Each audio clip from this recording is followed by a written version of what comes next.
With the land textured and the water textured, we're ready to finalize this project. Um,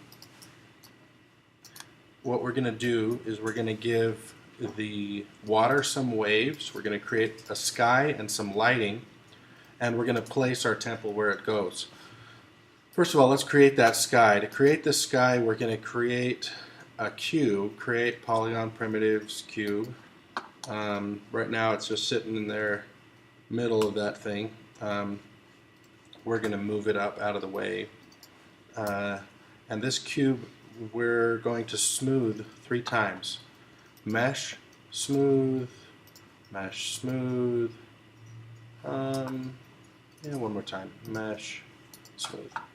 And now we're going to take that sphere that happens when we smooth it, and we're going to scale it and move it on top of our ocean, something like that.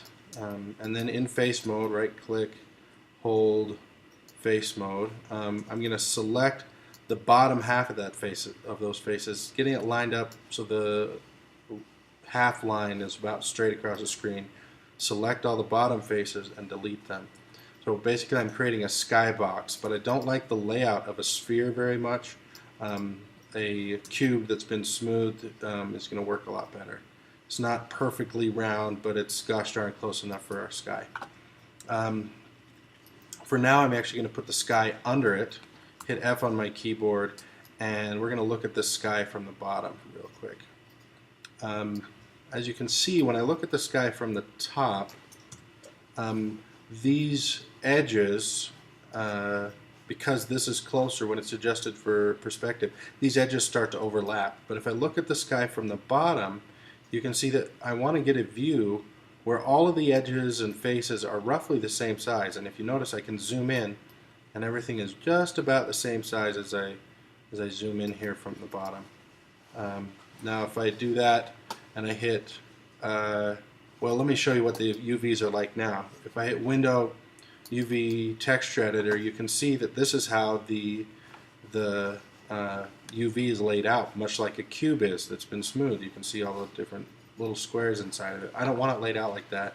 I want to create these UVs based on the camera, so I'm going to do create UVs based on camera, and now I have a sky that's been UV mapped properly.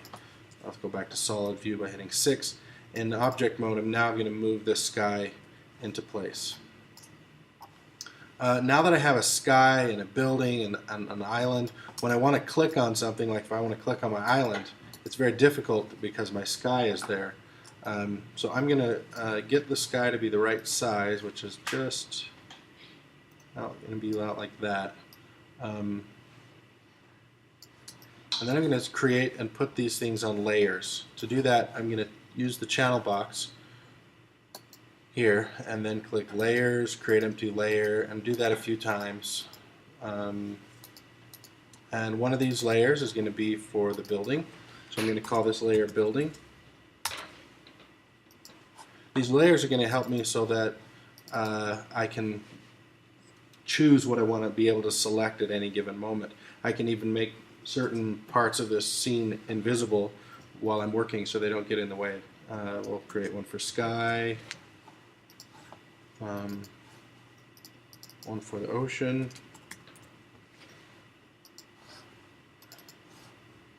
and one for the island.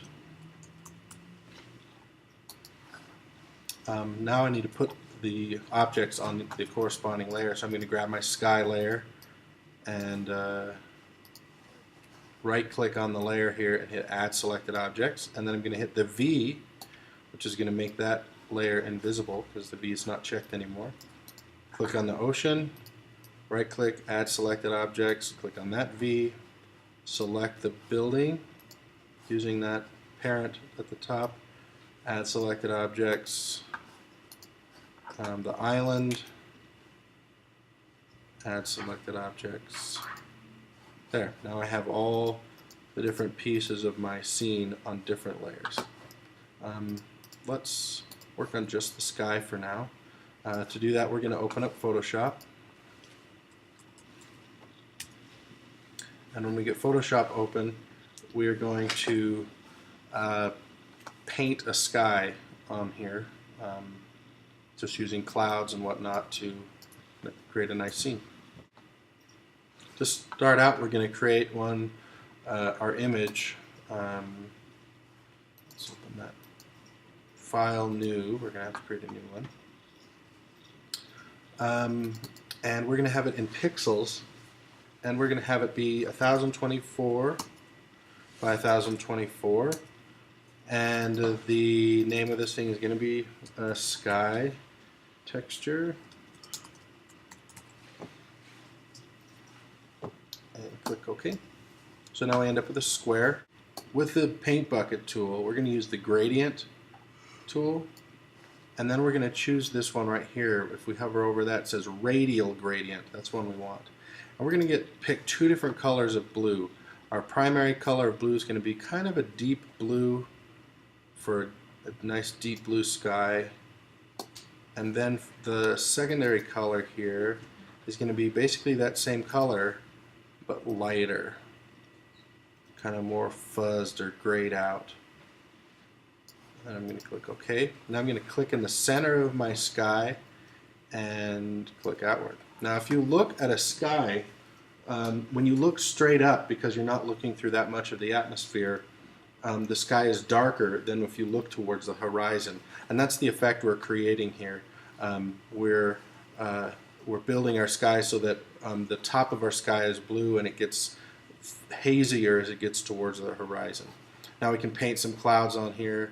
Not very good at painting in Photoshop, but let me get a white material here and brush size. Let's bring that brush size down a little, and then I can just start painting a cloud, for instance. Maybe I want a cloud high up on the sky here. Get my opacity and my fill up a little more. There we go. Now I got to start thinking. Now remember, this is up and this is towards the horizon, and maybe I want a shadow kind of under my cloud a little bit to show the top and the bottom of that cloud. I'm going to make a darker gray color here, take the opacity down just a touch, and the brush size down quite a bit. And then I'm just going to kind of touch the bottom of that cloud.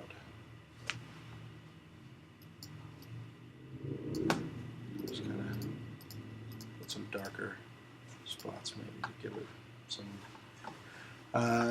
we'll just pretend I made more clouds, and we'll call that good for our sky with one kind of lonely cloud there at the bottom of the sky. And then we're going to save that texture as a PNG and give it to our sky box that we created.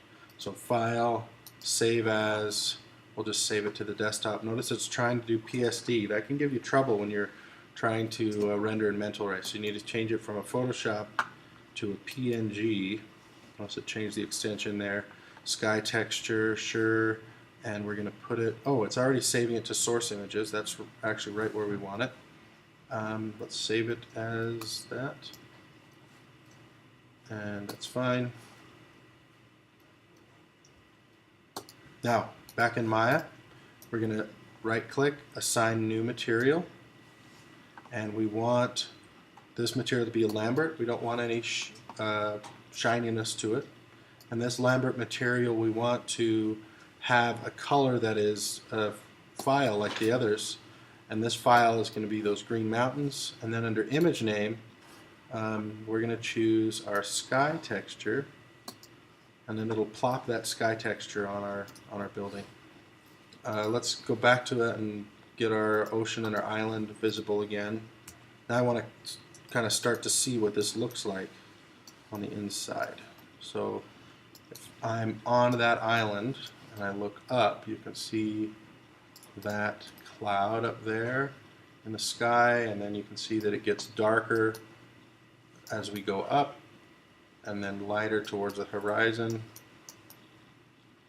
darker and then lighter towards the horizon, and there's our nice pretty cloud in the sky. that's about what we wanted out of that. Now notice we don't have any lighting yet. We need to create some lighting.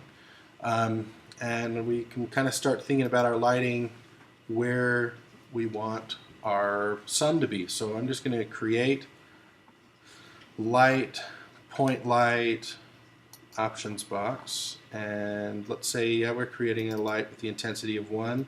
Sure, I can keep the color there. I'm actually going to go for, even though I have a blue sky, I'm going to change my lighting around a little bit, and I'm going to pick a color I saw in the sky yesterday, a very amber color, and click done, and then I'm going to create that light. I'm going to hit 7 on my keyboard now, and you can see that it's quite an intense color. I'm going to put my light, if it's going to be that color, it's going to be towards sunset, so I'm going to place that light towards the horizon, and now I have that point light sitting over there like the sun, right over there on the horizon, lighting up this edge of the island. We're going to set up the render similar to what we've done in other projects. Let's get this started so we can start to see how the render looks, and then we'll start placing our building on the island and figure out how we want it to look. The render settings here, I'm going to use Mental Ray. Mental Ray quality is going to be set to production, and then indirect lighting is going to say final gathering, and then we'll hit close for now, and I'm just going to click render, and let's see how that looks. It's a lot greener than I wanted it to be. I might change that later. The island and the ocean look like they're doing okay together. Shadows are not working yet, so I need to get shadows working. And one thing I need to be concerned about with shadows is making sure that there's no shadows being cast on my sky. That would be kind of embarrassing. So I'm going to go to the attribute editor for the sky, and in the properties of the P-Cube Shape 1, I'm going to look at render stats, and then I'm going to hit the cast shadows and receives shadows button here, and now I need to go to my light and adjust the shadows themselves. So under shadows, I don't want to use depth map shadows, I want to use ray trace shadows, and I'm going to have the light radius about, let's say 2, and shadow rays, I'm going to have them up at maybe 5 and 10. Let me reverse that. Let's do 10 and 5. Okay. Now let's render that and see how that looks. Looks okay so far, except for my ocean is too smooth. So I want to make it bumpy, and to do that I'm just going to put a bump map on it. Selecting the ocean, I'm going to click on its material, which is Blend 1, and under bump mapping I'm going to click on this checker box over here, and then instead of using a file I'm going to use a fractal, and this fractal is going to have a bump depth of 0.1, and the amplitude is also going to be 0.1, and let's see how that looks now. That should start. That'll be what I want there. Now let's move that building to be the right size and put it in position. So going back to channel box, I'm going to turn off my sky for a minute and turn on my building. And grabbing my building, obviously it's way too big for this scene. I'm going to use the scale tool to scale it back down. Use the move tool to start moving it into position and figure out where I want it. I kind of want it to sit out here, so I'm going to scale it down a little more. Let's move it down and place it there. Hit F on my keyboard to kind of get closer.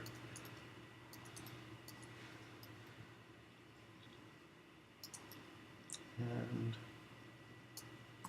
move it to the side here. I'm going to grab some vertices on this bottom one. Grab some vertices right there and extend them down so it kind of has this tall foundation built into the sand or whatever. And now let's try to take another picture of this building.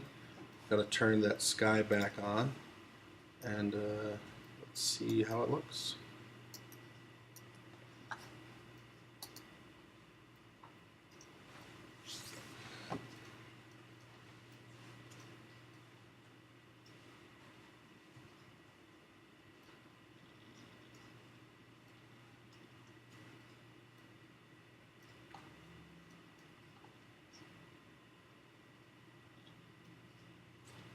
Yeah, kind of a dark, shadowy view of the building that I don't love a whole bunch.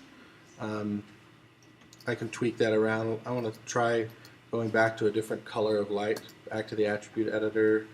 For the light, let's go back to view. The color, we bring this back to somewhere near white, and I could raise that up in the sky a little.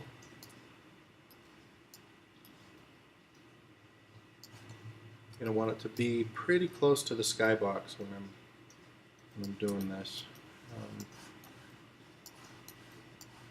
Now let's see how my building looks.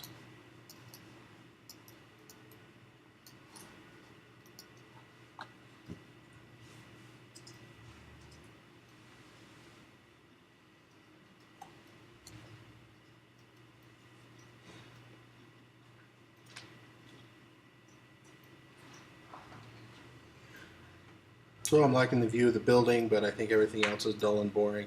Figure out what you guys want out of your picture, and then go with that. Let's see. Let me bring my light down a little bit more.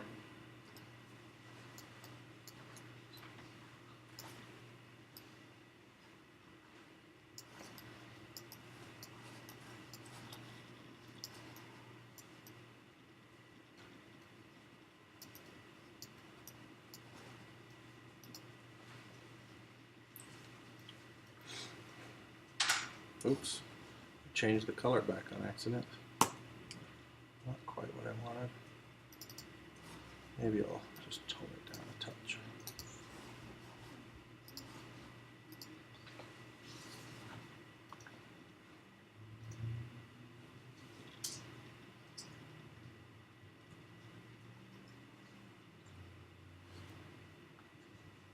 Once I get all the lighting and the color how I want, the last step is getting it to render at the right resolution. So this is just a test render, very low resolution, only 640 by 480. We want a large picture like we had on some of our other projects before. But I am happy with the lighting and the color, so I'm going to go to the render settings right here. Click on that guy. Click on Common. And then under here, I'm going to change this to 3000 by 2000. Oops, 2000. And then I'm going to click View, Camera Settings, Resolution Gate, so I know exactly what I'm taking a picture of. It's 7 on my keyboard to get the right lighting and everything. And let's try that angle right there. Back a little